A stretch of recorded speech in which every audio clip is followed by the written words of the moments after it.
자, 오늘 말씀 보도록 하겠습니다. 마태복음 12장 15절, 16절 교독하고 시작하도록 하겠습니다. 15절 읽겠습니다.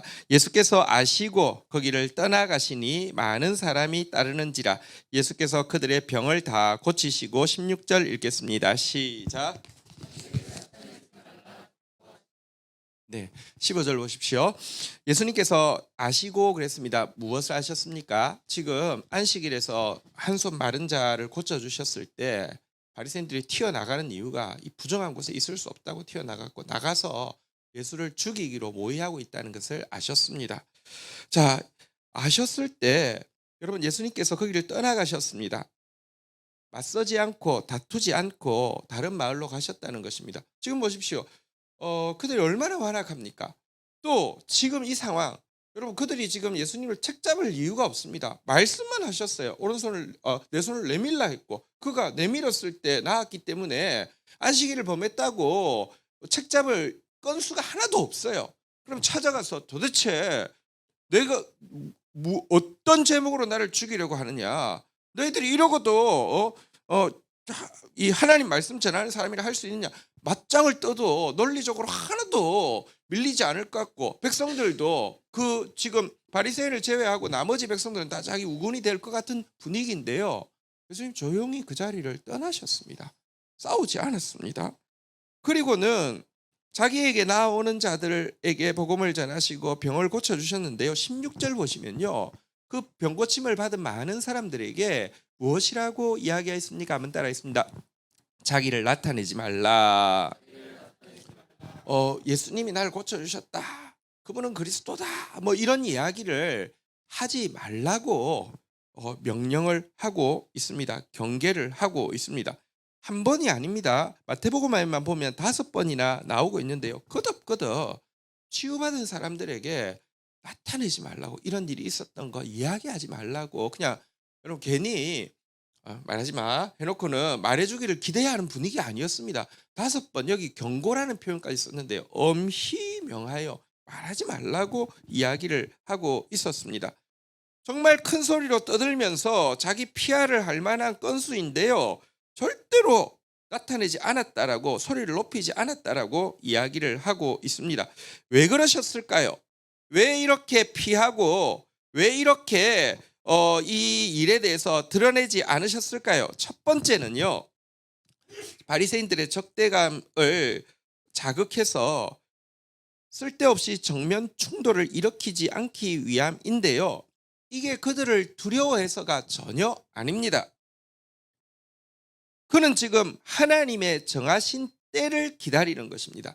그는 어차피 십자가를 지실 것을 알고 있고요. 십자가를 지실 때가 되면요. 정면으로 바리새인들에게 맞서십니다. 그런데 그때가 되기 전까지는, 하나님이 정하신 십자가의 때가 되기 전까지는 이 하나님이 맡기신 일을 계속하기 위해서 피하기도 하고요. 또 지금 사람들이 막 치유받은 사람들이 막 그리스도라 이야기하면 바리새인들이 더 자극을 받겠죠. 그러니까 이 일을 방지하기 위해서 예수님께서 피하기도 하시고 소리를 드러내지도 않았다, 이렇게 이야기합니다. 여러분 사실 하나님의 때를 기다린다는 게 쉽지 않습니다. 우리는 우리 때가 있습니다. 그리고 보십시오. 예수님이 너무 화가 나서 한 방 붙고, 그래서 뭐 그들이 만약에 나를 죽인다고 하면 죽지 뭐, 굉장히 용감해 보이죠. 당당해 보이죠. 여러분 하나님의 때에 하나님의 일을 할 때까지 기다리는 게 신중함이면서도 겸손함입니다. 왜냐하고 하면 하나님의 때가 내가 지금 생각하는 내 감정이나 내가 판단하는 내 때보다 정확하다고 믿는 것이기 때문입니다. 우리는요, 하나님 앞에 겸손하다는 것은요, 하나님이 맞고 내가 틀렸다는 것에 하나님의 판단이 맞고 내 판단이 틀렸다는 것도 있지만 하나님의 때가 맞고 내 때가 틀렸다는 것도 인정하는 것이 겸손이거든요. 예수님 굉장히 겸손하셨습니다. 예수님 굉장히 신중하셨습니다. 그래서 바리새인들을 피하셨고 또 이 치유의 사실에 대해서 드러내지 못하게 하신 것입니다. 또 한 가지 이유가 있는데요. 만약에 이 치유의 소문이 나게 되면 사람들은요, 기적에 집중하지 복음 자체에 집중하지를 않습니다. 그래서 예수님은 그를 처음 만나는 사람들이 막 이 뭐랄까요? 인간적인 기대를 하고 기적을 기대하기 전에 말씀을 듣게 하기 위해서 여러분 이걸 나타내지 않으려고 했습니다. 많은 사람들은 오늘날 만약에 무슨 성령 받았다고 이야기하면서 기적 나타나면요, 모든 사람이 다 알도록 떠듭니다. 그리고 솔직히는 복음의 내용이 없어요. 막 나는 기적을 행하는 사람이야. 그 집회에 가면요, 계속 그거에 대한 믿음을 주고 나서는 그거 막 나중에는 없으면 쇼를 해서라도 거짓말을 해서라도 그거 드러내려고 합니다. 근데 예수님은요, 진짜 기적이 일어났지만 기적이 말씀을 방해하지 못하도록, 말씀에 집중하는 것을 방해하지 못하도록 말하지 말라고 했다는 것입니다. 얼마나 말씀을 소중히 여기시는지를 보여주고 있습니다. 또 여러분, 사람들로 하여금 이 기적의 소식이 들리면요, 예수 그리스도 메시아에 대해서 정치적 메시아를 기대하는 잘못된 열풍으로 번질 수 있다는 것도 너무 잘 알고 계셨습니다. 예수님은 메시아가 맞습니다. 그리스도가 맞습니다. 그런데 그가 오신 것은요, 로마로부터 그들을 구원하고 가난한 그들을 부자로 만들기 위해서 오신 것이 아니라 죄인들을 위하여서 대속의 죽음을 죽이시기 위해서 오셨습니다. 그래서 여기 마태복음 17장 9절에 보면 나타내지 말라고 하시면서 이유를 이렇게 밝히고 있습니다. 그들이 산에서 내려올 때 예수께서 명하여 이르시되 인자가 죽은 자 가운데서 살아나기 전에는 본 것을 아무에게도 이러지 말라. 이 대속의 죽음, 부활, 이 복음, 이 메시아가 하시는 핵심 일이 드러나기 전까지는 기적 이야기하며 저 정도 능력이면 로마로부터 우리를 당장 구원할 수 있겠네. 와, 이거 막기 위해서 어쨌든 예수님은요, 복음에 집중하기 위해서 피하실 것을 피하시고 감추실 것을 감추셨다, 이렇게 이야기하고 있는데요. 이 예수님의 모습에 대해서 마태복음의 기록자인 마태는요, 이것이 구약의 예언된 말씀을 그대로 이루는 모습이다라고 인용하고 있습니다. 17절 18절 교독하겠습니다. 이는 선지자 이사야를 통하여 말씀하신 바. 18절 같이 읽도록 하겠습니다. 시작. 보라, 내가 택한 종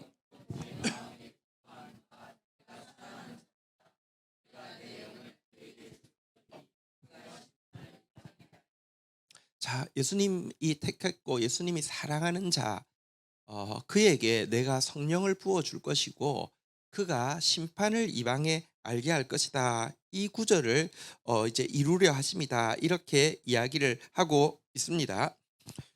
여기 보니까 메시아께서 성령을 받으실 것이고 성령으로 말미암아 하실 일은 심판을 이방에게 알게 하시는 것이다라고 이야기했는데, 사실 이제 이 번역을 원본인 이사야서 42장 1절 똑같은 내용인데 한번 볼까요? 이사야 42장 1절 같이 한번 읽도록 하겠습니다. 시작. 내가 붙드는 나의 종, 내 마음에 기뻐하는 자, 곧 내가 택한 사람을 보라. 내가 나의 영을 그에게 주었은즉 그가 이방의 정의를 베풀리라. 여기 보니까 그 마태복음에서는 심판을 알게 하리라 그랬는데 여기는 정의를 베풀리라 이렇게 되어 있죠. 그래서 조금 이제 좀 설명을 해도록 하겠습니다. 이 본문을 보면 성령 받은 자가 무슨 일을 행하는지를 잘 보여주고 있습니다. 나의 영을 그에게 부어 주었은즉 성령을 주셨다는 것입니다. 성령 받은 자가 도대체 하는 일이 무엇일까요? 여러분, 많은 사람들이 성령 받는 것에 대해서 판타지를 가지고 있습니다. 전혀 성경적이지 않고요, 어떤 의미에서 약간 무속에 가까운 판타지가 있습니다. 성령 받으면 장풍 쏘는 줄 압니다. 혹은 성령 받으면요, 뭔가 놀라운 업적을, 내가 꿈꾸던 업적을 이루는 거, 뭔가 성취하는 게 성령 받는 건 줄 압니다. 그거하고 아무 상관없습니다. 성령 받는 것은요, 정의를 베풀기 위함이다라고 콕 집어서 말하고 있습니다. 예수님이 여러분 이 요단강에서 세례를 받으실 때 성령이 임했잖아요. 성령 받고 나서 가버나움 회당에 가서 처음 인용한 구절도 이 구절인데요. 내가 이제 성령 받고 나서 내가 할 일이 뭐냐? 나 정의를 베푸는 게 내가 할 일이다라고 인용하고 있습니다. 정의, 미시파트가 뭐라고요? 성경에는요, 미시파트를 세 개 정도 크게 번역합니다. 한번 따라하겠습니다. 법도, 판단, 정의. 자, 주의 법도를 내게 가르치소서. 하나님의 법도를, 말씀을 제대로 알게 하는 것을 정의라고 합니다. 미시파트라고 합니다. 여러분, 정의 이야기도 하나님 말씀 모르는 사람이 하는 것은 정의 아닙니다. 전두환이 정의사회 구현한다고 해서 정의사회가 이루어지는 게 아닙니다. 하나님 주의 법도를 내게 가르쳐서 이 법도가 정의로 이렇게 미시파트가 법도로도 번역되고요. 또 한 가지는요, 한번 따라하겠습니다. 공평하게 판단하게 하소서. 이 말씀을 자기에게부터 바르게 적용하고 세상을 적용하는 이 판단이라는 단어가 미시파트이고요. 그 외에는 전부 정의로 번역되어지는데, 용례를 보면요, 한번 따라하겠습니다. 약한 자를 돌아보게 하소서, 매인 자를 자유케 하소서. 이게 정의입니다. 근데 예수님이 오신 일이 뭐라고요? 주의 법도를 우리에게 알려주시고요, 공평한 판단을 우리에게 알려주시고요, 그 결과 약한 자를 돌아보시고 매여 있는 자를 자유케 하기 위해서 왔다는 것입니다.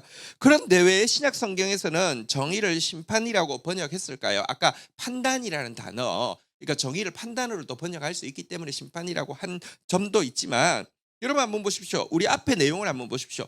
예수님이 법도를 가르치셨습니다. 안식일이 어떤 의미인지, 그리고 판단을 내려주셨습니다. 안식일에 선을 행하는 것이 옳은 일이라고 그들 앞에서 판단을 내려주셨습니다. 그리고 약한 자를 돌아보셨습니다. 한 손이 마른 자를 이렇게 회복시켜 주셨잖아요. 그죠? 그런데 이와 같은 예수님의 이 행위가, 정의를 베푸시는 행위가 구원만 된 것이 아니라 심판의 갈림길이 되어서, 구원받는 사람은 구원받지만 여러분, 그 행위를 본 바리새인들은 여러분 스스로 멸망으로 아예 가고 있죠. 예수를 죽이기로 결정했으니까요.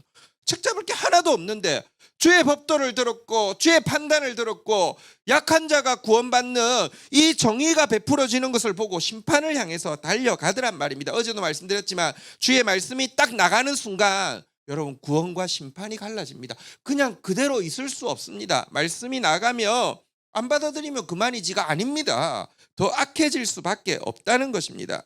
이 일이, 구원과 심판이 갈라지는 것이 그 당시 바리새인들뿐 아니라 복음이 전파되는 곳마다 땅끝까지 동일하게 이루어진다. 이것이 오늘 읽었던 마태복음 12장 18절에 심판을 이방에 알게 하리라 라는 내용의 뜻이었다는 것입니다. 자, 그리고 나서는요, 자, 19절 한번 보도록 하겠습니다. 19절 같이 읽겠습니다. 시작. 그는 다투지도 아니하며 들레지도 아니하리니 아무도 길에서 그 소리를 듣지 못하리라. 자, 그런데 성령 받은 예수 그리스도께서 사역을 하시는 모습에 대해서 여기 보니까 한번 따라하겠습니다. 다투지도 아니하며 들레지도 아니하리니. 정말 그랬잖아요. 오늘 바리새인과 안 다투셨죠?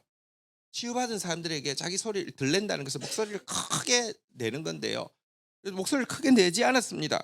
그들에게 그들이 나가서 예수 막 떠들도록 또 하지 않았고요. 심지어 그들에게 나가서 기적에 대해서 이야기하라고는 하지 않지만 치유받은 사람들에게는 큰 소리 칠 수 있잖아. 야, 너희들, 응? 내가 누군 줄 알아? 내가 너희를 치유하는 창조주야. 아니, 근데 내가 너희들 대신해서 죽을 거야. 너희들 진짜 나한테 고마워해야 돼. 여러분, 그들에게는 큰 소리 칠 수 있잖아요. 나가서는 이야기하지 말지만 내가 너희 진짜 고마워해야 돼. 이게 보통 일이 아니야. 이럴 수 있잖아요. 아니요, 예수님은요, 그들에게 그러니까 이 지금 대적과 다투지도 않고 구원받은 사람들에게 나가서 피하라라고도 하지 않고, 심지어 구원받은 사람들에게 자기가 대속의 죽음을 당할 것에 대해서도 막 외치지도 않았다라고 이야기하고 있습니다. 성령 받은 사람의 사역하는 모습이 참으로 어떠한지를 보여줍니다. 우리는 아까 성령에 대해서 우리 개인도 환타지가 있지만 또 한 가지, 성령 받았다는 사람들의 스타일에 대해서 잘 압니다. 여러분, 성령 받은 사람 잘못 건드리면 어떻게 됩니까? 죽습니다. 말 한마디라도 잘못하면 죽습니다. 뭐 이렇게 그 이렇게 성령의 종을 모셨습니다. 자, 오늘 하나님께서 쓰시는 위대하게 쓰시는 주의 종을 모셨습니다. 은혜 받으시기를 바랍니다. 딱 모셔놓. 야, 나를 뭐 종이라고? 주의 종이라고? 내가 무슨 종이야? 하나님 사자님이지. 다시 소개해. 여러분, 성령 받았다는 사람들이 얼마나 여러분 다투는데 완전 전문가고요. 들레는데 전문가고요.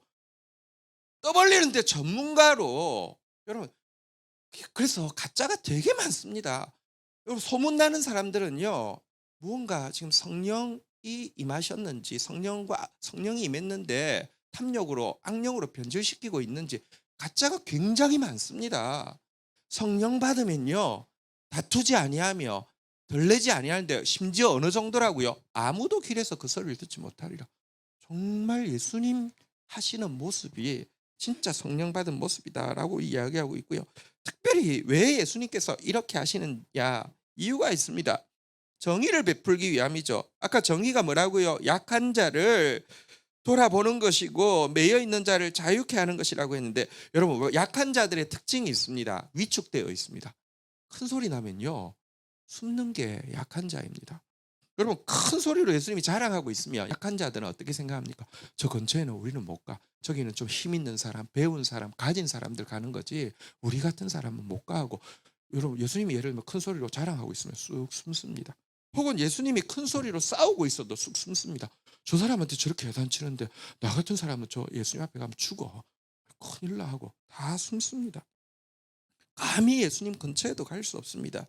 이것 아시고 가장 약한 자가, 가장 못난 자가 그에게 스스럼 없이 접근하게 하기 위해서 여러분 다투지도 않고 들레지도 않았고, 예수님께서 낙이 타신 이유를 말씀드렸죠.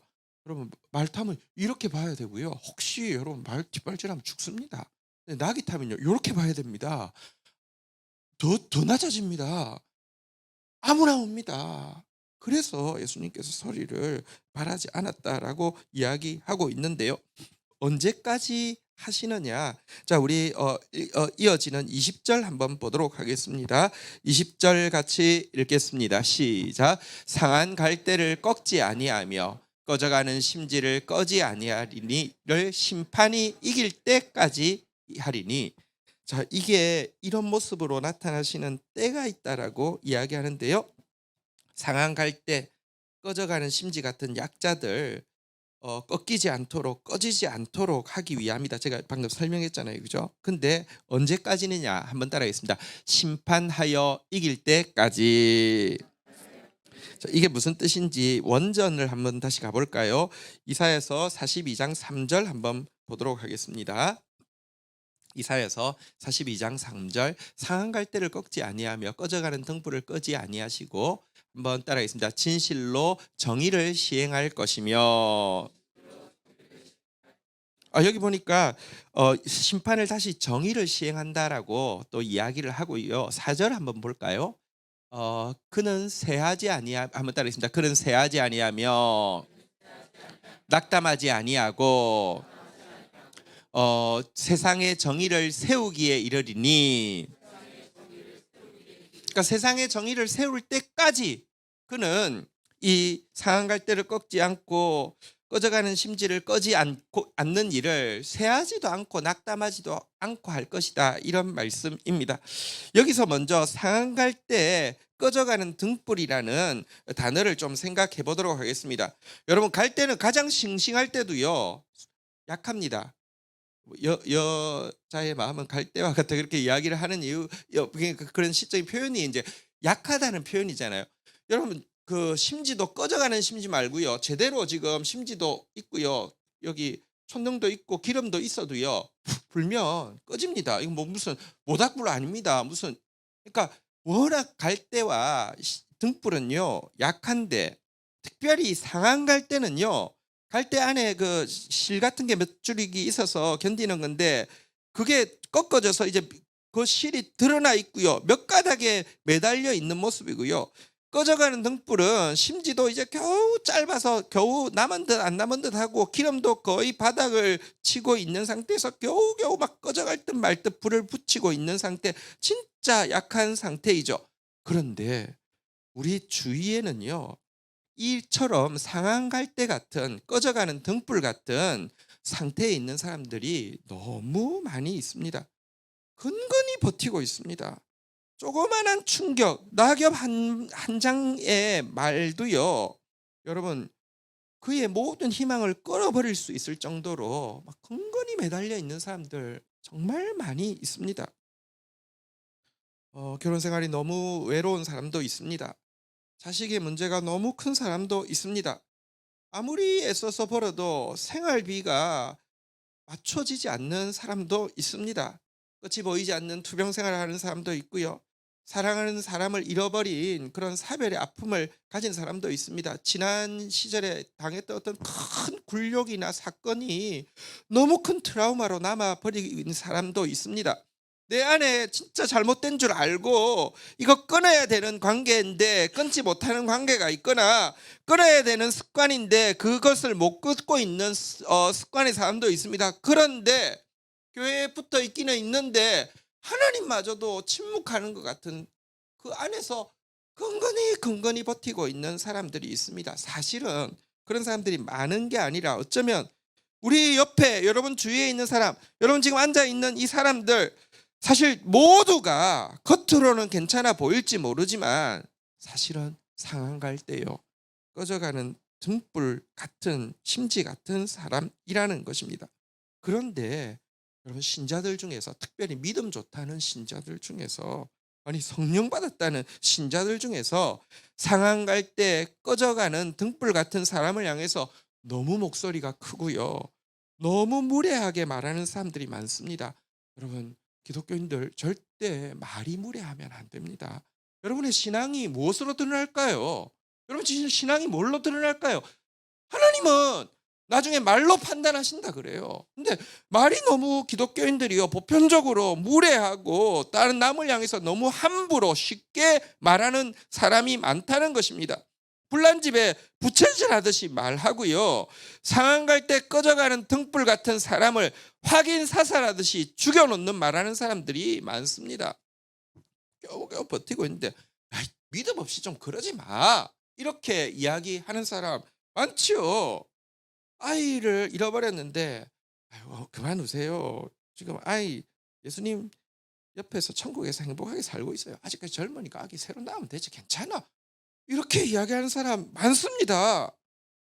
주님을 사랑한다고 하면서 어떻게 그제 하나 못 끊어요? 당신 구원받은 거 맞아요? 이렇게 이야기하는 사람도 있습니다.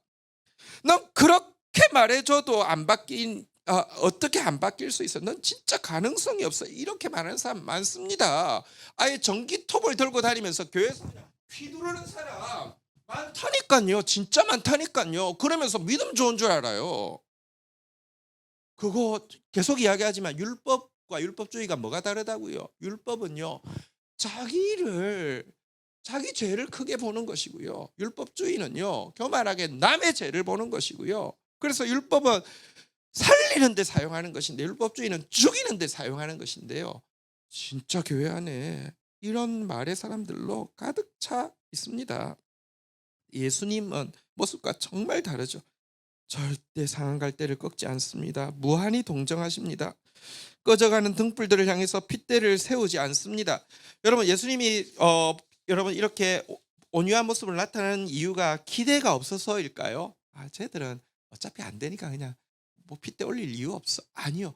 기대를 끄지 않으신데 보십시오. 진실로 정의를 시행할 때까지. 다시 말하면 약한 자들이 돌봄받고 매여 있는 자들이 자유케 되어서 기쁨으로 일어나서 하나님 찬양할 때까지, 다시 말하면 포기하지 않고 기대를 놓지 않고 그 일을 한다는 것입니다. 정의를 세울 때까지. 이것을 다시 아까 본문으로 가면요, 20절로 가면 심판하여 이길 때까지라고 이야기했는데요. 이 말이 무슨 말입니까? 여러분, 예수님께서 십자가를 지시고 우리의 죄를 걸머지실 뿐 아니라 부활하셔서 이 죄의 권세를 깨뜨리실 때까지라는 말이고요. 또 승리의 재림을 통하여서 사탄을 완전히 심판하심으로 말미암아 이 세상에 진짜 새 하늘과 새 땅을 이루실 때까지 주님은 절대 포기하지 않는다. 보십시오. 막 큰 소리 치면서도 금방 아유 넌 안 돼 하고 끝내버리는 사람이 있는가 하며 예수님 보십시오. 절대 큰 소리 치지 않는데 끝까지 포기하지 않는 인내심으로 우리 한 사람 권지현을 대하고 여러분 한 사람 한 사람을 대한다는 것입니다.